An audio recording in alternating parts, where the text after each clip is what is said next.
This is Author Talk, presented by Author House, the leading provider of services to help authors publish, promote, and sell their books around the world. Author Talk is a show about new books and the authors who wrote them. It's an opportunity for prospective readers to hear directly from the writers, to hear what inspired them to write and publish, and to hear all the inside details about their books. Here is Author Talk with host Steve Jorgensen. Greetings for Author Talk. This is J. Douglas Barker. Our book today is titled Gentle Shepherd, Ministries, Discipleship, and Supplementation Courses.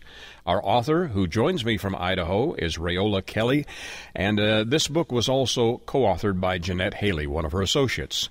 Rayola, welcome to the program. Thank you for having me.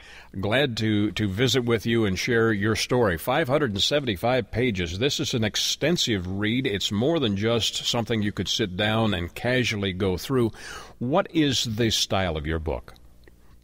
The style of my book is to help people in a simple way come to an understanding of their Christian faith. A lot of times people are left to their own devices to figure out what they're supposed to believe. They don't always come up with the right beliefs, so this is to help them, guide them, I should say, in the right direction as to what their understanding should be, their beliefs, and their tenets of faith, so that they can stand on what they believe and give a defense of it, give an account of it, instead of being confused. One thing I noticed as I was going through your book, it is not just commentary. You do have some towards the last chapters, but in the beginning chapters, most of it is scriptural references and maybe a slight commentary. Would you describe your book as a transdenominational in its nature and approach? Yes, it is. It's not geared towards what we call pet doctrines. It's geared towards the basic foundation of the Christian faith. A lot of people get caught up in doctrines or particular theology or ideas, and this is just to keep it simple, because the Bible talks about the simplicity of our faith and the simplicity of Christ. And so many times we complicated it by trying to have greater insights, and we just need to come back to that the simple truths of Christ and His Word. There are some complexities in the religious Christian faith. Not just in the way you've described it, but from observation standpoint, there are individuals that seem to stand up and feel like they've got something that's special, new, renewed, unique, and that people should listen to them. Your book does not approach it that way. It's more of a practical application, isn't it? Yes, it is, because I think that we get sidetracked from what's important. As far as the Bible, as far as God's heart. God's heart isn't that we get these great insight. God's heart is that we know Him and we understand His basic truths. They're very basic. A child can understand it, and He even says so. If you don't come to Him as a child, you can't really receive His truth. If we complicate it, then we will get off base of what's important to Him. When you began to write this, this has been a lifelong project in some regards. How long ago did you begin this particular book, Gentle Shepherd? Well, I became a Christian in 1976, and I became a very avid Bible student because I had been involved in other belief systems that were not really what I would call correct or conducive for my well-being. And so I decided I wanted to know for myself. So many people operate from what we call assumed beliefs. They have been told this, and therefore it's okay.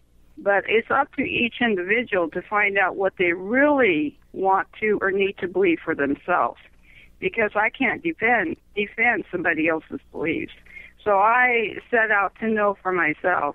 And so it's been since 1976, but this book came into operation in about 1992 when we were going to a missionary school, and we realized they didn't have good enough material to really disciple the missionaries or for the missionaries to use overseas. So I decided I should try to write a discipleship course, and this is what came out of it. Is this something that as you mentioned, missionaries can use? An individual, a Bible scholar, Bible teacher, anyone could reference the material here and find access that would benefit them? Yes, it is. Basically, it's good for a new convert because it just helps them in their basic tenets of belief, but it also helps the student. It equips the student of the Bible to be a greater disciple of Christ, and it's a useful tool for a teacher if they want to teach it. The main thing, it also allows people to do greater studies in the Bible if they want to. It gives them a foundation and basis, and then they can do more study. In fact, I've written other books that can be intertwined into this discipleship course that gives more information. So it's very extensive, depending on the student. Yeah, your Chapter 1 talks about the Godhead, which is a topic that confuses a lot of people. But one thing that you have shared in here is the historical references to God or the Godhead. The names of God, for example, you have 10 or 12 of those mentioned. There's more than that available if those, individuals studying this wanted to go deeper in their Bible study. Sure. It just gives enough where a person gets to get hungry and maybe to build up their curiosity. I think one of the things that we have in our society is an instant society. We want to know it all at once. But that's not possible for the Bible, and it's not possible for our God who's eternal.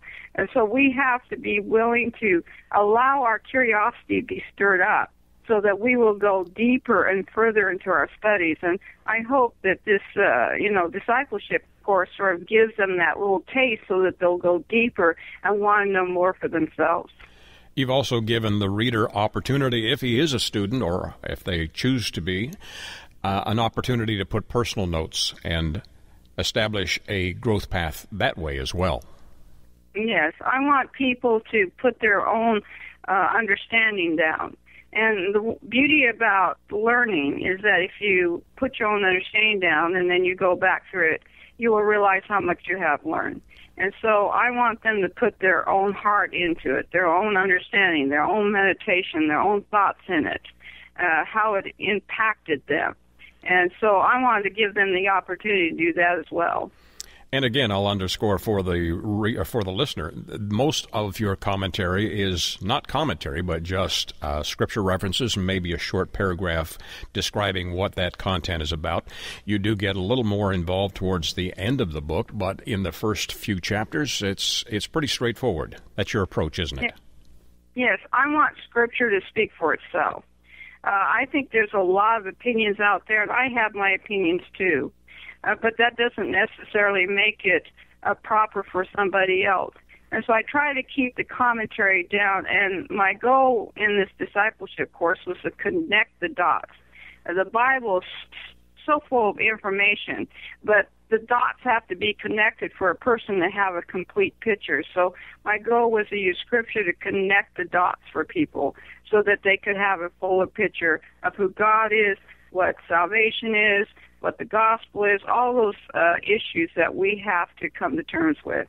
And some of those issues have been confusing to the Bible reader, and you give them some options so that they can study on their own and develop their own observations.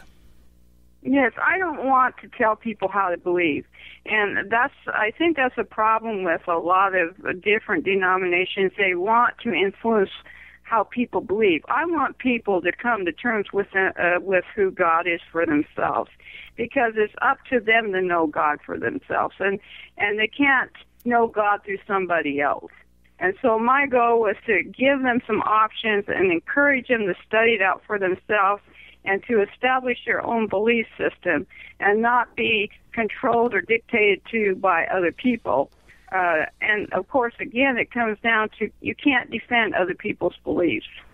Rayola, as you completed this book, who did you think would find it of value?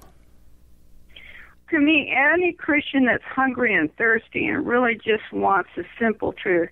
I think there's so many Christians out there that are tired of the debates. I mean, there are endless debates about, well, who is right and who is wrong, and they get confused and they think, is there just something or some source that I can look at and just see it for myself and develop my own understanding? And so I want to take out all the debates and just let Scripture speak for itself, I do put, like you said, a bit of commentary in it, but I really try to stay away from influencing how people should think.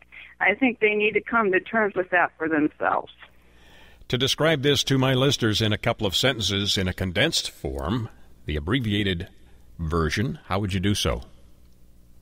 Well, it's about the love of God. It's about our hope in God. And it's about the heart of God, which is salvation, which is being delivered from all the things that just wear us down and oppress us. And that's the beauty of this discipleship course, is that it helps you become a follower of Christ. And the more that you follow Christ, the more that you're set free to discover who you are. A lot of people are trying to say, who am I? And it's basically found in right back to their Creator, who designed them to be someone special. And so I wanted this book to give them that opportunity to discover that.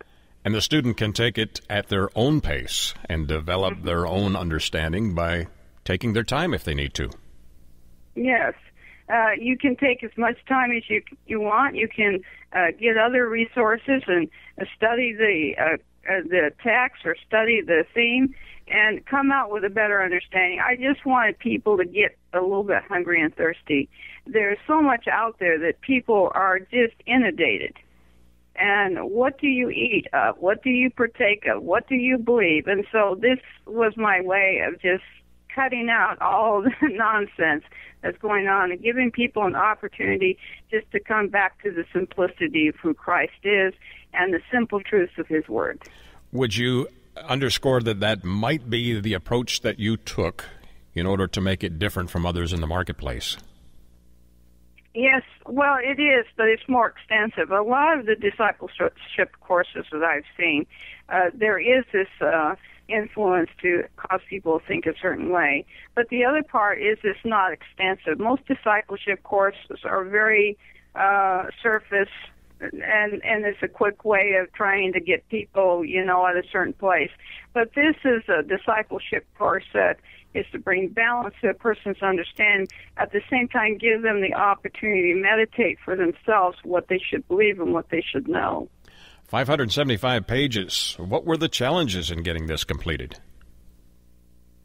The challenges was redoing it constantly. It's been redone about 4 times. As far as changing scriptures, correcting it, not changing scriptures, but changing the version I used. I used the King James because there's a lot less complications in that. But it was going through it about 4 times and retyping it because I started on a word processor. And I think my other great challenge was just to keep it simple, to stay away from my opinions, to stay away from pet doctrines, and just keep it simple and keep it straight and on that path that I wanted to establish for other people. You've done a great job. The title of the book, again, is Gentle Shepherd, Ministries, Discipleship, and Supplementation Courses. And our author, Rayola Kelly, has joined me from Idaho. Rayola, where can my listeners get copies of your book? Well, they can get it through Author House. And Author House you can find them on the Internet. And they can also get it through our ministry. Author House is probably a better source, but our ministry is Gentle Shepherd, and you can find us on the Internet. It's www.gentleshepherd.com. But we have a couple of different sources on where they can get the book. Rayola, thank you for joining me today, sharing the background story into a very important subject matter and an important book for those who want to know more about Scripture, more about the gospel, and more about their faith. Thank you for joining me today. Thank you for having me. For Author Talk, this is J. Douglas Barker.